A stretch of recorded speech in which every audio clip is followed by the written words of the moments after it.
I'm Bill McCurdy. I'm Richard Caselli. Well, I graduated in 1960. I was here from 1956 to 1960. And I went here during the 1950s, all of them. I started in 50 and got out in 58, got a BBA in 1955 and a JD in 1958. All right.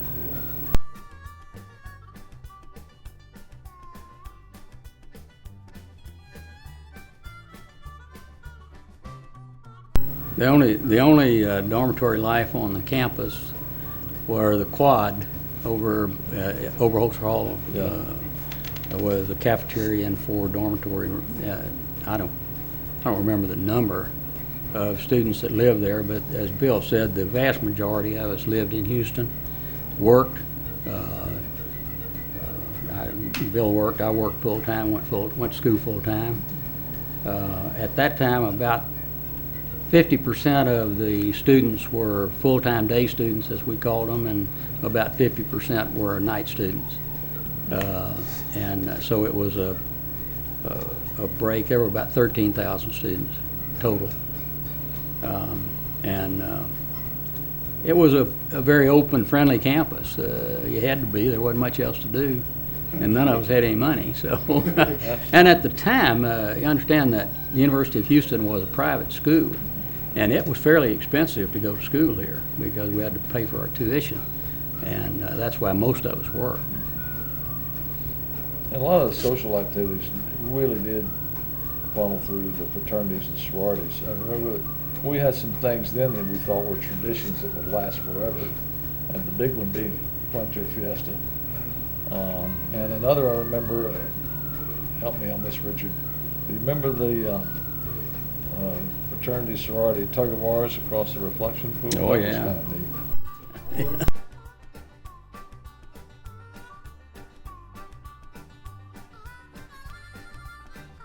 Well, mine was certainly not the level that Richard was, but through my fraternity, which was Phi Kappa for most of the time I was here, and then we merged with another fraternity nationally and became Phi Kappa Theta, was we built and ran a what we called the photo saloon every year.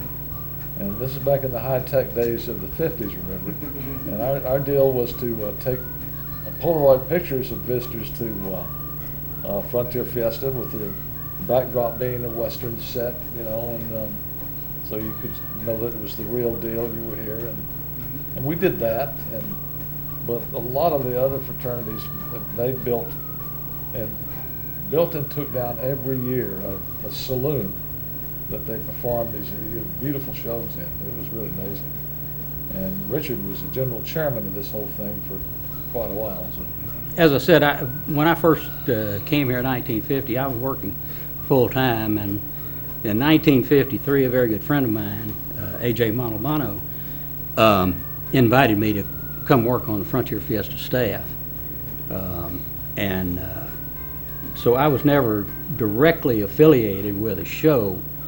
However, I was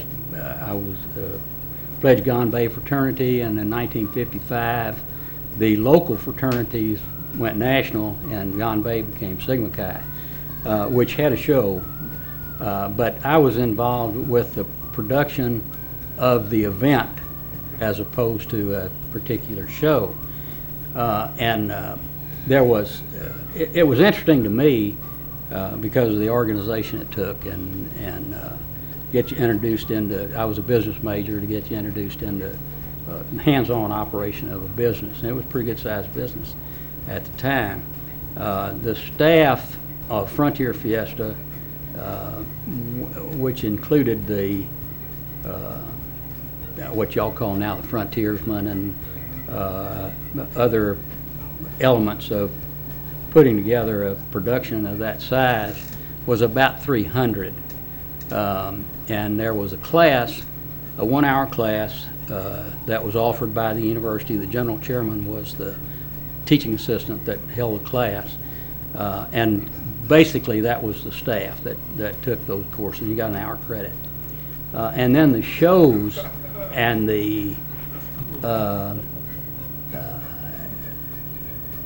other facilities that were necessary to make the whole thing work. Concession booths, a country store that had all kind of merchandise, and what have you. It took about 3,000 volunteers, student volunteers. So it was an involvement of the university because, as I said, there were about 6,500 full-time students, and about half of those were involved in some manner with Frontier Fiesta. So it was that's why it was so much fun. Everybody was involved, and all had a committed purpose, and we all had just a wonderful time.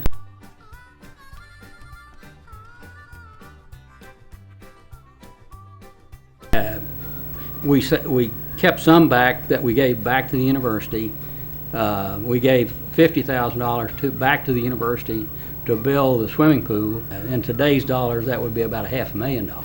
And the organizations used what they got to run their operation without having to have excessive dues. So it was a win-win situation. And I think it was that attitude that you talked about. That also, you weren't recruiting people to do it for us.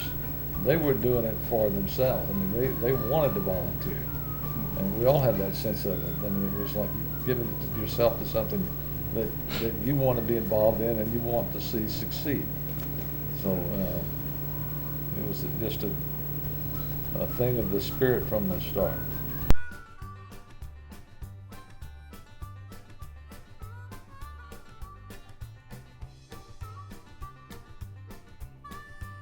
Not surprised, No. Disappointed, but not surprised. I wouldn't say it was big on the national scale as far as the attendance of the people at the university. We had all of the high schools couldn't wait for Frontier Fiesta to start, and so it was I thought an aid in recruiting students for the university. We worked with the athletic department to bring in people they wanted to entertain that they were recruiting. As far as the promotion of the university, we had anytime a movie star or somebody from the entertainment field came into the town, Frontier Fiesta had a presence to go by and visit with them. They were always open to us because they knew what we were. We had a staff that worked with making sure that they knew. Johnny Goyen, who was a city councilman, would help us by letting us sometime be the official guide for some of the people that came into town. One of my recollections was going down to meet John Wayne and Ward Bond at the Union Station and showing them around town and bring them out to the Cougar Den, and they were just wonderful about it. And all of them were, because Frontier Fiesta was one of the main entertainment venues in Houston at the time. Houston was, 500,000 people. I mean, it wasn't a big city, and there weren't a lot of other things. We didn't have any pro sports. So people look forward to the event. It occurred every year during the week of April the 21st, and the importance of that is for two reasons. One, it's a historic date because that's San Jacinto Day. That was the day that Sam Houston defeated Santa Anna at San Jacinto Battleground. But secondly, it was one of the major holidays in Texas, and especially in Houston because of its proximity to the San Jacinto Battleground. So we had a holiday. In those days, we had never heard of spring break, so there was no time out. When Frontier Fiesta was put on, it was put on during classes.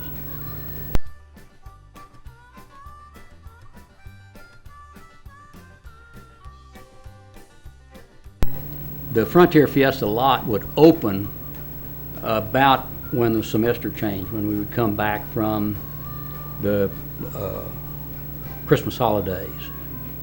And that would be when the building would begin, because these buildings were built from the ground up. There was nothing out there, just a vacant lot, except with a lot of trees. And the timbers were placed in where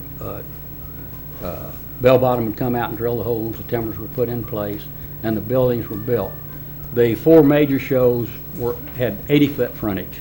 They were 80 by 120 in size, and the other shows were 60 by 120. So it took some building, and the only cover we had was tarp, which is not good, particularly, especially when it rains. But everything was done out there by students. All the electrical, well, Houston Light and Power came out and would put the drop lines to all the shows. But from that point on, the students built that show.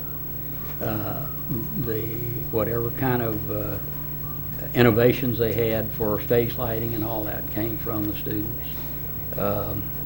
The students did all the production numbers, had some help sometime. Gosh, wish I could think of names, but I can't right off the top of my head.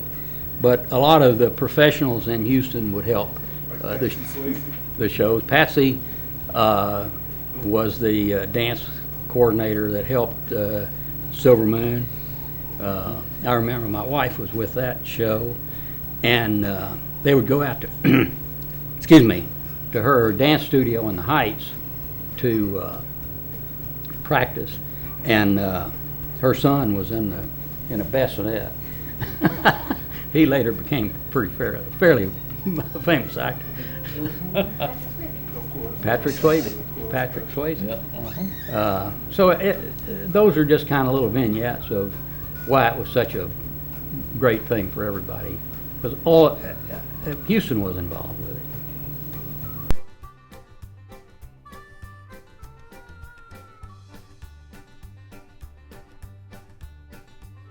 We'll give you sights and sounds first of all. You walk into a place and you feel this immense presence of all these people. You see lights everywhere. You see these little towns and their signs, and everything is inviting you to come in and take a closer look at that exact show. In the meanwhile, you hear all of these different musics from the different shows pouring out into the middle, and you're hearing a little bit of this and a little bit of that, and it just all sounds delicious, right? And everybody's in a good mood, walking around, and you know, when you walk into the thing, even after you've experienced it a while, it's always surprising how professional these shows turn out to be. I mean, they are really good, well done, entertaining. Some people do some original stuff, other people do some pretty good knockoff of Broadway shows, but it's all good stuff. It's a great feeling.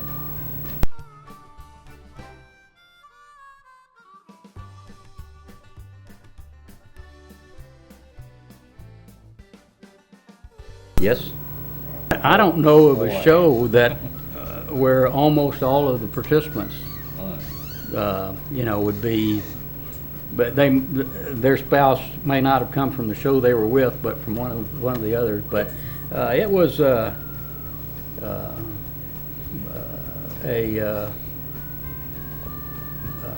boy meets girl situation. Sure. You know, it's kind of like old Mickey Rooney movies. You know, let's have a put on a show.